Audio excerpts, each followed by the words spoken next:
Mandela mayhem. Why traffic was at a crawl today despite police presence.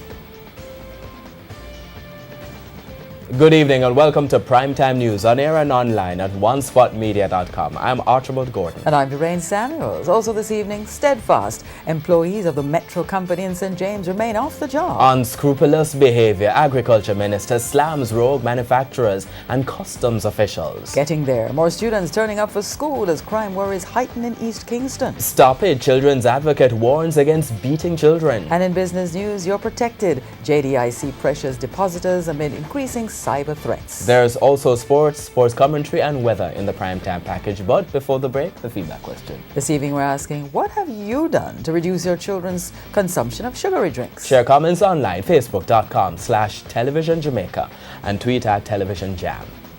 Please stay with us. Primetime News returns after this break.